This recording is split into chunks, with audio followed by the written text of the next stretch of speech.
Agree करते हुए बोले okay thank you. Call cut होने के बाद शेन्योन ने पूछा एसी खराब हो गया क्या तुम्हारा? मिसलिन मुस्कुरा के बोले हाँ कुछ दिनों से खराब है, फैन के साथ ही सो रही हूँ अभी। शेन्योन मुस्कुराते हुए बोला एक्चुअली तुम्हें एसी रिपेयरमैन बुलाने की कोई जरूरत नहीं, मुझे थोड़ा नॉलेज है ऐसे काम का। मिसलिन हैरान हो गई, बोली सच में तुम्हें एसी रिपेयर करना आता है?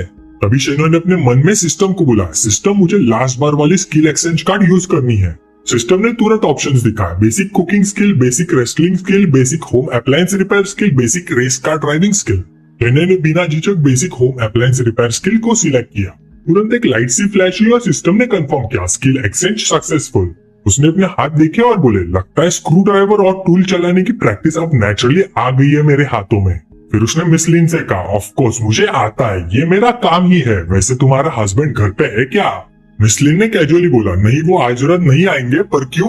थोड़ी देर बाद शेन्योन उसके घर पहुंच गया और उसका एसी देखने लग गया। उसे देखकर मिसलिन ने मन ही मन सोचा ज़ैंग ने कहा था वो आज रात घर पे नहीं आएगा और हमारे बच्चे भी दादा दादी के साथ उनके घर पे है, पर शेन्योन को ऐसे घर लाना, हालांकि उसे एयर कंडीशनर ठीक करना है, फिर भी थोड़ा अजीब लग रहा है। जब मिसलिन गहरी सोच में डूबी हुई थी शेन्योन अचानक मुड़ा और बोला बस इसे बहुत टाइम से साफ नहीं किया गया है इसलिए इस पे बहुत सारी धूल जम गई है, बस इसे झाड़ना है और इसका फिल्टर धोना है, फिर ये ठीक हो जाएगा। शेन्योन को एयर कंडीशनर पर इतना ध्यान लगाए देखकर मिसलिन को अपनी सुंदरता पे शक हुआ। उसने सोचा कि उसके आने से पहले उसे चिंता थी कि वो कोई परेशानी ना खड़ी कर दे, लेकिन लगता है वो ओवरथिंक कर रही थी। एक कमरे में एक आदमी और एक औरत अकेले हैं और वो असल में बस एयर कंडीशनर ठीक करना चाहता है। ये सोचकर वो बाहर निकली और बोली शेन्योन मैंने तुम्हें बहुत परेशान कर दिया है, मैं एक शावर लेके आती हूँ। जाते हुए उसने मन ही मन सोचा मेरा मन थोड़ा घबराया हुआ है, मैं अपने थॉट्स को समेटने के लिए एक शावर लेके आती हूँ। 15 मिनट बाद मिसलिन नहाकर वापस आ गई। उसने आरामदायक कपड़े पहने थे और कमरे में वापस आ गई। कमरे का कोल्ड टेम्परेचर महसूस करके उसकी आंखें अपना आश्चर्य छिपा नहीं पा रही थी। उसे देखकर शेन्योन मुस्कुरा कर बोला हो गया देखो ठंडी हवा आ गई। मिसलिन ने जवाब दिया सच में ठंडी हवा है, तुमने बहुत मेहनत की है शेन्योन, मुझे पता नहीं मैं तुम्हारा शुक्रिया अदा कैसे करूंगी। मौके का फायदा उठाकर शेन्योन ने उसका हाथ पकड़ा, उसे अपने पास खींचा और कहा मुझे शुक्रिया अदा करना चाहती हो, इधर तो आओ। फिर वो दोनों सीधा बिस्तर पे जाके बैठ गए। उसे देखकर मिसलिन ने चिंता से सोचा अगर शाविया अभी वापस आ जाए तो क्या होगा। उसने फिर डिसाइसिवली कहा नहीं। बिना कोई हरकत किए शेन्योन ने उसे बिस्तर पे धकेल दिया, उसे पीठ के बल लिटा दिया और कहा क्यों नहीं। उसने हाथ बढ़ाकर मिसलिन की शॉर्ट्स नीचे खींच दी और कहा अगर तुम्हारे घर का कुछ भी टूट जाए तो उसे ठीक करने का काम मुझे सौंप देना, तुम्हारा दिल और शरीर भी मरम्मत के लिए सिर्फ मेरे हवाले कर दो। बिना एक और शब्द पे शेन्योन ने तुरंत अपना रॉड निकाला और धक्के लगाना शुरू कर दिया। मिसलिन बस शर्मा गई और हल्की सी मूंज भर गई।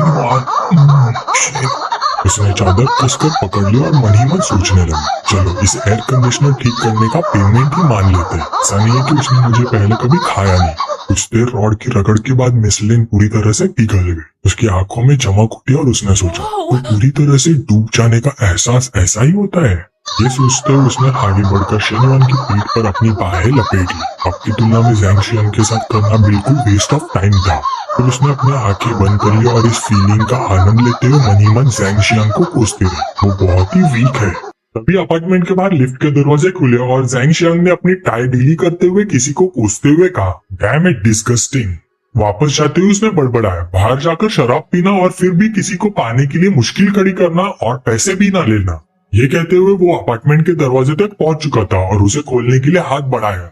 दरवाजे की आवाज सुनकर मिसलिन की आंखें तुरंत जम गई। उसने सोचा अरे नहीं, क्या ये दरवाजे खुलने की आवाज है।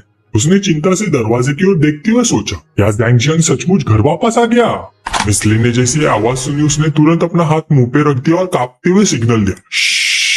उसके मन में टेंशन थी, अगर ज़ैंग को सब पता चल गया तो डिवोर्स रिगार्डिंग सारे एडवांटेजेस उसके पास से निकल जाएंगे और लास्ट में उनके सारे एसेट को स्प्लिट करना पड़ेगा। उसकी रेपुटेशन और करियर दोनों बर्बाद हो जाएंगे। ये सोचते हुए शेन्योन बेड से उठा, दरवाजे तक गया और बोला कोई बात नहीं, मैं डोर का लॉक बंद कर देता हूँ। उसका इतना काम एटीट्यूड देख के मिसलिन हैरान रह गई। ये लड़का ऐसे सिचुएशन में भी इतना काम कैसे हो सकता है। जैसे ही शेन्योन ने डोर लॉक किया ज़ैंग लड़खड़ाते हुए घर के अंदर आया। वो बोला हाँ कोई घर पे नहीं है क्या? कोई नहीं है और एसी भी चालू है, बिजली क्या फ्री आती है क्या? उसने पानी पीने के लिए ग्लास उठाया पर डिस्पेंसर खाली था। गुस्सा होते हुए बोला निकम्मी औरत, ना काम करती है ना पानी भर के रखती है। फिर कप रख के वो बेडरूम के डोर की तरफ गया पर देखा तो अंदर से डोर लॉक था। ये क्या डोर अंदर से लॉक है? वो इरिटेट होके बोला छोड़ो उसकी मर्जी, मैं जा रहा हूँ। शेन्यॉन ने मिसलिन को बिस्तर पे लिटा दिया और फुसफुसाया, माय लेडी, तुम तुम्हारे पति को अनकंफर्टेबल नहीं करना चाहती है ना? मिसलिन ने तुरंत मुंह पे हाथ रखा और एकदम से चुप हो गई। कुछ देर तक दरवाजा नहीं खुला तो ज़ैंगशन बोला, फिर से गुस्सा हो गई क्या? मैं लेट आया तो क्या हुआ? क्लाइंट्स को एंटरटेन करना पड़ता है मेरी पोजीशन पे। उसकी बड़बड़ को नजरअंदाज करते हुए शेन्यॉन और मिसलिन ने कमरे के अंदर अपनी लड़ाई जारी रखी। मिसलिन का पूरा शरीर कांप रहा था। उसने अपना मुंह कसकर बंद कर लिया। आवाज निकालने की हिम्मत ही नहीं जुटा पा रही थी। ज़ैंगशन दूसरे कमरे में गया और बोला, अगर अंदर नहीं आने देती तो ठीक है, मेरे आज के हस्बैंडली ड्यूटी से भी छुटकारा मिल गया। अच्छा ही हुआ, कल मैं और ज्यादा एनर्जाइज रहूंगा। ये कह के वो बेड पे गिर गया और जोर से खर्राटे लेने लगा। पहले कमरे में शेन्यॉन और मिसलिन दीवार से चिपकी छिपकली की पोजीशन में आ गए थे। उसने फुसफुसाते हुए कहा, शेन्यॉन इतने जोर से नहीं, मेरे पति दीवार के उस पार ही है। यह सुनकर शेन्यॉन मुस्कुराया और अपनी कमर को आगे बढ़ाते हुए बोला, वो सो रहा है, उसे कुछ पता नहीं चलेगा, चिंता मत करो, यही तो इसको इतना रोमांचक बनाता है। दूसरी तरफ ज़ैंगशन के खर्राटे और तेज हो रहे थे। शेन्यॉन अपनी हंसी रोक नहीं पाया और बोला, उसके खर्राटे के रिदम के साथ तो सब कुछ सिंक्रोनाइज लग रहा है। ये शब्द सुनकर मिसलिन का पूरा शरीर जोर से कांप उठा। उसने खुद को रोकने की कोशिश की, ये सोचकर शेन्यॉन आग से खेल रहा है, मैं अपना कंट्रोल नहीं खो सकती, मैं बिल्कुल भी आवाज नहीं कर सकती, बिल्कुल नहीं। लेकिन कुछ देर बाद मिसलिन खुद पर काबू नहीं रख पाई। उसका चेहरा खुशी से भर गया और वो धीरे से चीख पड़ी। उसने खुद से कहा, शेन्यॉन सही कह रहा था, ये एहसास वाकई लाजवाब है। ये सब अगली सुबह तक चलता रहा। सुबह ज़ैंगशन ने आंख खोली, सर दर्द से फट रहा था। उफ मेरा सर, कल शायद मैंने बाहर में बकवास ड्रिंक पी ली। बाहर किचन में मिसलिन ब्रेकफास्ट बना रही थी। ज़ैंगशन ने हैरान होते हुए सोचा, 2 साल में पहली बार ये ब्रेकफास्ट बना रही है, क्या बात है, इसे अचानक क्या हो गया? पर अच्छा लगता है, घर वाली और बाहर वाली होने का यही लाइफ है और एक आदमी की लाइफ ऐसी ही होनी चाहिए। उसने मिसलिन से पूछा, तुम कल रात डोर लॉक करके सोई थी क्या? कैसे रही तू मेरी नींद? मिसलिन मुस्कुरा के बोले, हाँ बहुत अच्छी सोई मैं। उसकी खुशी देख के ज़ैंगशन को थोड़ा शक हुआ, ये इतनी स्वीट क्यों बिहेव कर रही है अचानक, कहीं कुछ छुपा तो नहीं रही?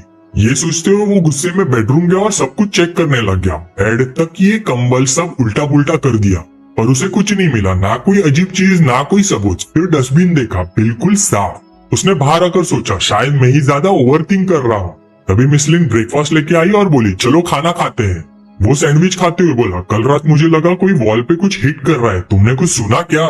मिसलिन ने आराम से मिल्क का कार्टन खोला और बोली, नहीं शायद तुमने कुछ इमेजिन किया होगा, मैं तो चैन की नींद सो रही थी, कुछ नहीं सुना मैंने। ये सुनते ही ज़ैंगशन बोला, फिर तो मैंने ही इमेजिन किया होगा शायद, पर तुमने तो कहा था ना कि एसी खराब है, ये तो बिल्कुल ठीक लग रहा है मुझे। मिसलिन ने बिल्कुल नॉर्मल एक्ट करते हुए कहा, हाँ किसी को बुलाकर ठीक करवा लिया था मैंने। ये बोलकर उसने अपने लिए एक गिलास मिल्क डाला और मन ही मन मुस्कुरा कर सोचा, वो आवाज एसी ठीक करने की ही थी। उसने सिर्फ एसी नहीं, मेरा दिल भी रिपेयर कर दिया। उसी वक्त एक कॉफी शॉप में एक लड़की चिंता से अंदर आई। वेंटिंग, क्या हुआ तुझे? 2 दिन से सोई नहीं क्या? कोई प्रॉब्लम है क्या? ये लड़की थी ली यिंग, वेंटिंग की बेस्ट फ्रेंड। वेंटिंग ने अपनी डार्क सर्कल्स वाली आंखों से थक कर कहा, ली यिंग तुझे पता है मेरा एक्स बॉयफ्रेंड अब इतना अमीर हो गया है कि दिल जलता है। ली यिंग तुरंत उसके पास बैठी और उसने पूछा, कौन सा एक्स बॉयफ्रेंड? वेंटिंग ने बोला, और कौन शेन्युआन, तुम ऐसे बोल रही हो जैसे मेरे बॉयफ्रेंड की लिस्ट है। ली यिंग थोड़ा शॉक हो गई, क्या शेन्युआन अब सक्सेसफुल बन गया? उसका घर तो बैंकरप्ट हो गया था ना, कार तक बेचनी पड़ गई थी उसे। वेंटिंग ने गुस्से से कहा, तुझे कुछ नहीं पता, मेरे से ब्रेकअप करने के बाद उसकी लाइफ रॉकेट बन गई। 3 मिलियन का घर एक लड़की के लिए खरीदा और एक फिटनेस ट्रेनर को पॉश 911 दी। ली यिंग हैरान हो गई, क्या एक साथ 5 मिलियन उड़ा दिए? तुझे कैसे पता चला, कहीं बना तो नहीं रही? वेंटिंग ने फोन निकाल कर दिखाया, वो लड़की मेरी पर्सनल फिटनेस ट्रेनर है, उसने खुद बोला और कार का फोटो सोशल मीडिया पे डाला। फोन दिखाते हुए वेंटिंग ने दुख भरे टोन में कहा, जैसे उसे शेन्युआन मिला उसने जॉब तक छोड़ दी। ली यिंग, मैं इतनी अनलक्की क्यों? वो सब मेरा होना चाहिए था ना। ये बोलकर उसने अपने हाथ इरिटेट होकर सर पे रख दिया और सोचा, मैं ही पागल थी जो उसे छोड़कर उस निकम्मे के पीछे चली गई। अब जब शेन्युआन टॉप पे, ये सोच के मैं रात को सो भी नहीं पाती। ली यिंग ने उसका शोल्डर टैप करते हुए कहा, छोड़ना यार, जो हुआ सो हुआ, नया बंदा ढूंढ ले। तेरे पास ऑप्शंस की कमी है क्या? तू एयरलाइंस में काम करती है, रिच लोग मिलते ही होंगे रोज।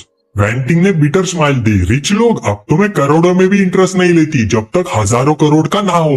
ये सुन के ली यिंग चुप हो गई, कुछ बोल ही नहीं पाई। अचानक वेंटिंग ने झट से खड़े होते हुए बोला, यिंग मुझे शेन्युआन के पास जाना ही होगा। फिर उदास होकर बोली, पर मुझे तो उसने ब्लॉक कर दिया, मैसेज कॉल सब जगह से, कॉलेज में भी नहीं मिलता, इतना कोल्ड कैसे हो गया वो अचानक? ली यिंग उसे समझाते हुए बोली, यूजलेस है ये सब सोचना, अपने लिए जियो और अपना एक्सपेक्टेशन थोड़ा कम करो। पर वेंटिंग ने गुस्से में मूड कर कहा, यिंग तू मेरी बेस्ट फ्रेंड है, तू जानती है मुझे, मैं अपने स्टैंडर्ड्स को लोअर नहीं कर सकती। जब भी सोचती है वो गोल्ड डिगर्स पे पैसा उड़ा रहा है मेरा दिल जलता है, वो सब मेरा होना चाहिए था। ये कहकर उसने यिंग का हाथ पकड़ लिया। चल अभी चलते हैं, उसे मिलते हैं। लिंग ने जल्दी से फोन निकालकर अपने सोशल मीडिया पे लिखा, अरे कोई मेंटल हॉस्पिटल का नंबर भेज दो जल्दी, मेरी फ्रेंड थोड़ा क्रेजी मोड ऑन कर चुकी है, अगर डॉक्टर लेट हुए तो गड़बड़ हो जाएगी। इसके दूसरी तरफ ग्रैंड हायट होटल के रूम में लू मैंगलू विंडो के पास खड़ी थी, वही जगह जहां वो और शेन्योन पहली बार पास आए थे। शेन्योन पीछे से बोला, कोच लू क्या कर रही हो, दिन दहाड़े सपने देख रही हो क्या? लू मैंगलू ने मुस्कुराते हुए कहा, ये स्ट्रेंज है, मेरा ट्रेनिंग प्लान और डाइट दोनों भी साइंटिफिकली डिजाइंड है और तुम्हारा प्रोग्रेस नॉर्मल से बहुत ज्यादा है, तुम्हारा वेट और मसल दोनों बहुत तेजी से बढ़ रहे हैं। शेन्योन हंसते हुए आंखों से बोला, ऑफ कोर्स मैं नॉर्मल इंसान थोड़ी बहुत स्पेशल हूँ। फिर शेन्योन ने बाथरूम में अपना सिस्टम पैनल खोला और चेक किया। Height 182 centimetre, health value 70, BMI 20.8, body fat 18.13%, immunity 70, brain activity 71। ये सब नंबर देख के उसने सोचा, लंबी ट्रेनिंग से इम्यूनिटी और ब्रेन दोनों इंप्रूव हो गए हैं। ये फिजिकल ट्रेनिंग सिर्फ एक टास्क के लिए नहीं होनी चाहिए, एक लॉन्ग टर्म हैबिट बननी चाहिए। उसने मन ही मन सोचा, आजकल लोगों का हेल्थ बहुत खराब होता जा रहा है, जब मेरा स्टार्टअप प्रोजेक्ट स्टेबल हो जाएगा तब मैं हेल्थ फील्ड में कुछ कर सकता हूँ। इससे लोगों का फिटनेस इंप्रूव होगा, पैसा भी बनेगा और नाम भी मिलेगा। कुछ देर बाद शेन्योन ने शावर लिया, कपड़े पहने और बोला, कोच लू आज रात मुझे कुछ और काम है, तुम्हें वेट करने की जरूरत नहीं। लू मैंगलू ने बालों को ठीक करते हुए कहा, ठीक है बिजी हो तो जाओ, मैं तुम्हारा कॉल का इंतजार करूंगी। उसने मन ही मन सोचा, मैं रोज उसके लिए वर्कआउट गियर और हैवी मील रेडी करती हूँ, फाइनली लगता है मैं भी जरूरी हूँ, मैं हमेशा इसके साथ ही रह सकती हूँ। कुछ देर बाद शेन्योन अपनी G63 ड्राइव करते हुए सोचता है, मिनुई सबसे पहले मेरे साथ थी पर अब तक उसे छोटे मोटे कुछ बैग्स ही दिए हैं। चन्ना और लूली के पास तो घर और कार दोनों है, ये थोड़ा अनफेयर लगता है, आज मुझे उसके लिए कुछ एक्स्ट्रा करना ही चाहिए। उसी वक्त यूनिवर्सिटी के गेट के पास एक रेस्टोरेंट में मिनुई एक कपल के साथ खाना खा रही थी। लड़की ने पूछा, मिनुई ये रेस्टोरेंट बुरा नहीं है, क्या तुम लोग यहाँ अक्सर आते हो क्या? मिनुई मुस्कुराकर बोली, कभी कभी क्लासमेट के साथ आ जाती हूँ। दीदी जीजू आप लोग और भी लीजिए ना। ये दोनों थे मिनुई के कजिन सोंग जुआन और उसका हस्बैंड जैंग शेन।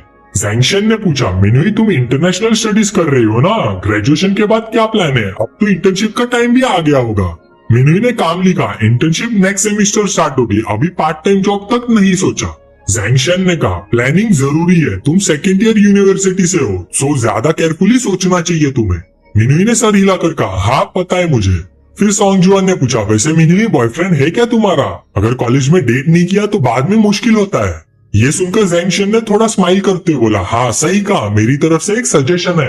मेरा छोटा भाई यूनान यूनिवर्सिटी में सीनियर है, टॉप 500 कंपनीज में इंटर्नशिप करता है, बॉस लोग उसे काफी वैल्यू करते हैं, अगर डिग्री मिल गई तो फुल टाइम जॉब मिल जाएगी, अगर तुम सिंगल हो तो तुम ट्राई कर सकती हो उसे।